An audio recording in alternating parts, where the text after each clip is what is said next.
नमस्कार, SRB news देख रहे हैं आप। मैं हूं देवेंद्र कुशवाहा। रोज की भांति आज भी हम अखबारों के साथ उपस्थित हुए हैं। 4 अखबार हैं मेरे पास, रोज ही 4 अखबार रहते हैं। आज भी 4 अखबार हैं और वो अखबार बताना नहीं है कि किस क्रम में है और कौन कौन से हैं, फिर भी बता देता हूं। नवभारत टाइम्स है मेरे पास, अमर उजाला है, दैनिक हिंदुस्तान है और दैनिक जागरण है। ये 4 अखबार हैं। इन चारों अखबारों ने क्या सुर्खियां लगाई हैं इस पे हम बात करेंगे जल्दी जल्दी। तो सबसे पहले हम शुरू करते हैं नवभारत टाइम्स से। रोज नवभारत टाइम्स से ही शुरू करते हैं। नवभारत टाइम्स ने सुर्खी लगा रखी है, अमिताभ ठाकुर समेत 3 IPS जबरन सेवा मुक्त किए गए हैं। इनके ऊपर आरोप है, सब हेडिंग्स लगा है कि अनुशासनहीनता और भ्रष्टाचार के आरोप में ये कार्रवाई हुई है। अमिताभ ठाकुर, ये जो 3 IPS हैं, ये हैं अमिताभ ठाकुर, राकेश शंकर और राजेश कृष्ण। इनको जबरन सेवानिवृत्ति दे दी गई है और इसको नवभारत टाइम्स ने अपनी प्रमुख खबर बनाया है। इसमें बताया गया है, अखबार छाप रहा है, अखबार लिख रहा है कि ये तीनों जो अधिकारी थे, IPS अधिकारी, ये बार बार अनुशासनहीनता कर रहे थे। और अमिताभ ठाकुर के बारे में आप जानते हैं कि इनके बयानों से बार बार सरकार असहज महसूस करती थी, असहज हो जाया करती थी। तो एक तरह से इन्हें लेकर के किनारे कर दिया गया है। आपको बताएं कि अमिताभ ठाकुर IG रूल्स एवं मैनुअल के पद पर तैनात थे, अभी भी हैं। अब इनको जबरन सेवा मुक्त किया जा रहा है। उनके अखिलेश सरकार के दौरान उनके पिता और पूर्व मुख्यमंत्री मुलायम सिंह यादव के खिलाफ मुकदमा दर्ज करवाया था। यानी कि अखिलेश सरकार के दौरान उनके पिता और पूर्व मुख्यमंत्री मुलायम सिंह यादव के खिलाफ मुकदमा दर्ज किया गया था। 1992 बैच के IPS अमिताभ लंबे अरसे तक SP के पद पर रहे। अखिलेश सरकार में ही उन्हें SP से सीधे IG के पद पर प्रोन्नति मिली थी। ये इनकी उपलब्धियां हैं। जांचों के कारण वह आज भी IG हैं, जबकि उनके बैच के अफसर ADG हो चुके हैं।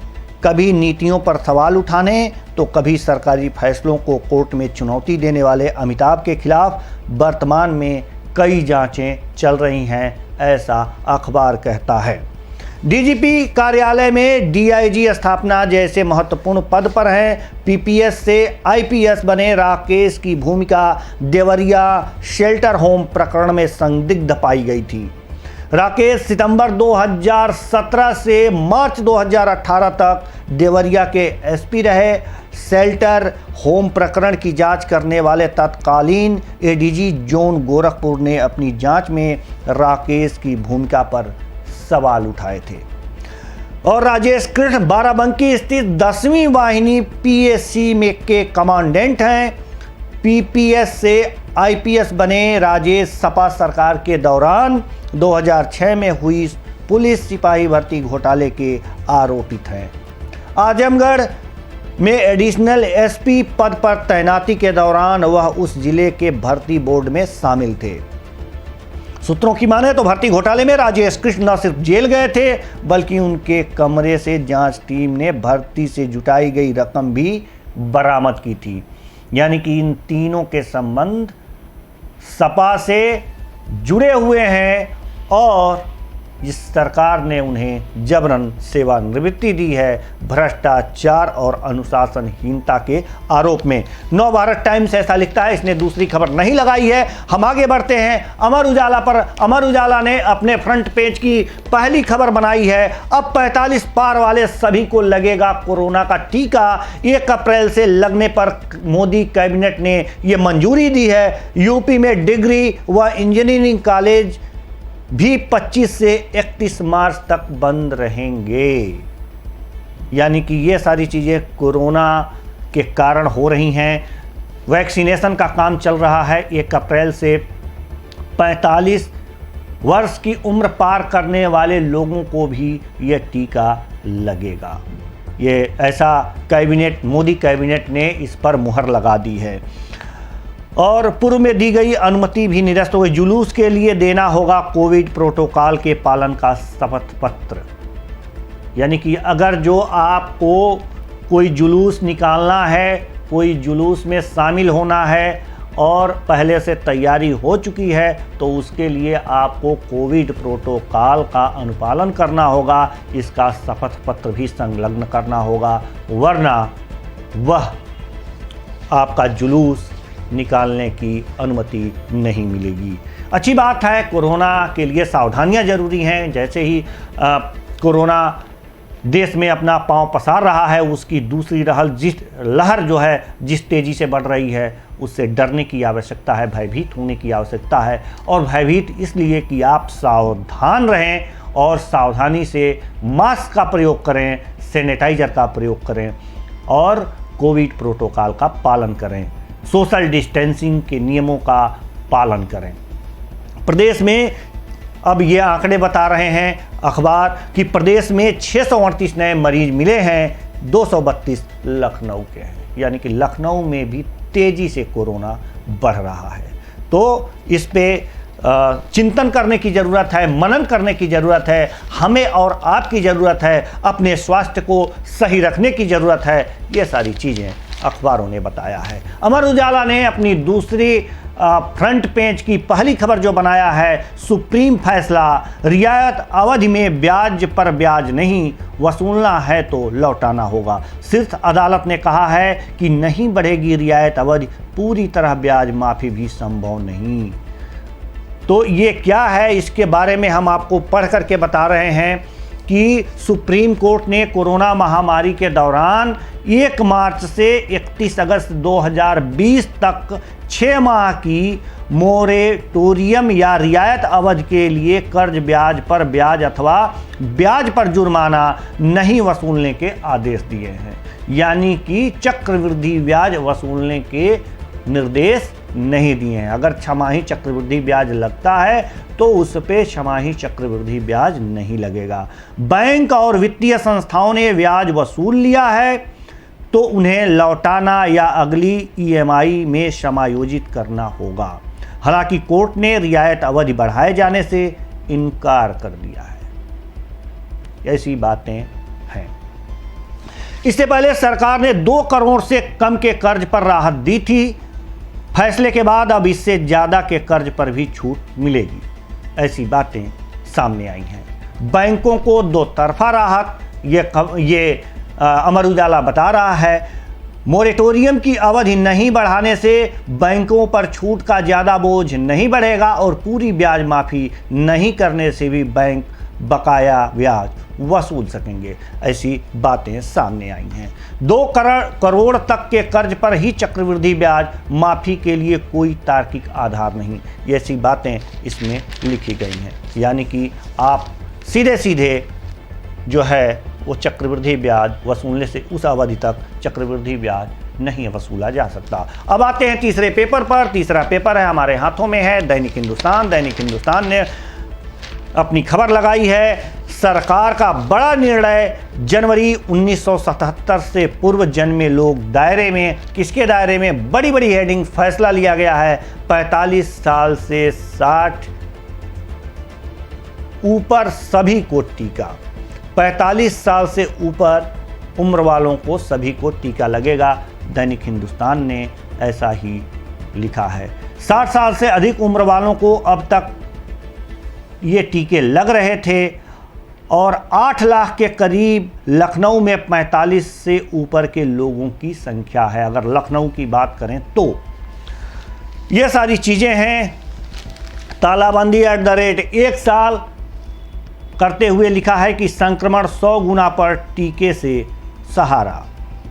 ये सारी चीज़ें इन्होंने बताई हैं। यूपी में कितने नए मामले मिले हैं तो यूपी में बता रहा है अखबार कि 638, लखनऊ में 232 नए मामले मिले हुए हैं। उत्तर प्रदेश में मंगलवार को कोरोना के नए मामले यानी कि पूरे प्रदेश में 638 मामले मिले। यूपी में एक दिन में 542 केस थे। मंगलवार को 4 और जानें चली गईं। लखनऊ में 232 नए केस एक दिन में, पहले 147 थे। यानी कि लगातार बढ़ रहे हैं। ये चिंता की बात है और चिंता करना जरूरी है। 95.67% लोग संक्रमण से मुक्त हुए हैं। देश में 95.67% लोग कोरोना संक्रमण मुक्त पाए गए हैं। मृत्यु दर 1.37% से भी कम है। 5 करोड़ लोगों को अब तक लगा कोरोना का टीका, ये भी अखबार बता रहा है। ये दैनिक हिंदुस्तान ने लिखा है और दैनिक हिंदुस्तान ने कोई दूसरी और खबर को प्रमुखता नहीं दी है, दूसरा फ्रंट पेज नहीं लगाया है। अब हम चलते हैं चौथे अखबार पे। इन्होंने क्या लिखा है? इन्होंने भी वही बात लिखी है, अपने पहले पेज के पहली खबर बनाई है 1 अप्रैल से 35 पार को टीका। 1 से 1.5 महीने में हर किसी के लिए खुल सकता है कोरोना टीकाकरण का रास्ता, ये भी इसने साफ साफ कह दिया है। अखबार बता रहा है कि वैक्सीन की कोई कमी नहीं है और सप्लाई चेन भी दुरुस्त है, ऐसा जावड़ेकर ने कहा है। केंद्रीय मंत्री हर पात्र व्यक्ति के आगे आकर टीका लगवाने की अपील की है। केंद्रीय मंत्री ने कहा है कि संक्रमण को रोकने के लिए टीका ही सटीक जरिया है। कोविशील्ड और कोवैक्सीन दोनों ही वैक्सीन पूरी तरह से सुरक्षित और प्रभावी है। इन्होंने कहा है कि प्रधानमंत्री मोदी ने खुद कोवैक्सीन की खुराक ली है। कोरोना संक्रमण के बढ़ते मामलों को लेकर केंद्र राज्य सरकारों के लगातार संपर्क में है। सख्ती बढ़ी, लखनऊ में सभी पार्टियां रद्द कर दी गई हैं, ऐसी खबर है। और इसी खबर को बॉक्स में ये दैनिक जागरण ने छापा है। यह लिखता है कि कोरोना संक्रमण दोबारा फैलने से रोकने के लिए लखनऊ जिला प्रशासन स्कूलों को बंद करने के बाद एहतियातन कुछ और कदम उठा रहा है। अब अगले आदेश तक शहर में किसी भी तरह की पार्टी, सामूहिक डांस या रेन डांस जैसे आयोजनों पर प्रतिबंध लगा दिया गया है। होली या अन्य जरूरी आयोजन अधिकारी से अनुमति लेकर किए जा सकेंगे, ऐसी बातें सामने आ रही हैं। तो इसके बाद दैनिक जागरण ने एक दूसरा फ्रंट पेज भी है इनका, और उसकी पहली खबर यह है कि अमिताभ ठाकुर समेत 3 IPS जबरन हुए रिटायर। इनको जबरन जो रिटायर किया गया है, राकेश शंकर और राजेश कृष्ण को भी अनिवार्य सेवानिवृत्ति, यानी कि इनके ऊपर जो था, जैसे कि नवभारत टाइम्स में लिखा गया था कि इनके ऊपर अनुशासनहीनता और भ्रष्टाचार के आरोप थे, और इन आरोपों को देखते हुए इन्हें राज्य सरकार की अनुशंसा पर, राज्य सरकार के प्रस्ताव पर इन्हें जो है जबरन सेवानिवृत्ति दे दी गई है। उत्तर प्रदेश कैडर में ये थे। दागी व कामचोर अफसरों के खिलाफ सरकार ने उठाया है बड़ा कदम। पहली बार एक साथ 3 IPS के विरुद्ध हुई ऐसी कार्रवाई। अमिताभ ठाकुर ने ट्विटर पर कहा है कि मुझे अभी अभी लोकहित में सेवानिवृत्ति का आदेश प्राप्त हुआ, सरकार को अब मेरी सेवाएं नहीं चाहिए, जय हिंद। और राकेश शंकर ने क्या लिखा है? राकेश शंकर ने लिखा है कि मैं क्या कहूँगा, अधिकारी सब जानते हैं 2018 में ही मुझे पदोन्नति दी गई थी, निर्णय पर फिलहाल कोई टिप्पणी नहीं करना चाहता। ये सारी चीज़ें हैं और इन सारी चीज़ों पर ही ये दारोमदार है। सबके अपने अपने बात हैं, अपने अपने इरादे हैं, अपनी अपनी कथनी है। तो फिलहाल इन 4 अखबारों की जो सुर्खियाँ थीं, फ्रंट पेज की जो खबरें थीं, उसको मैंने आपको बताया, और ये भी बताया कि आखिर इन खबरों के पीछे का रहस्य क्या है।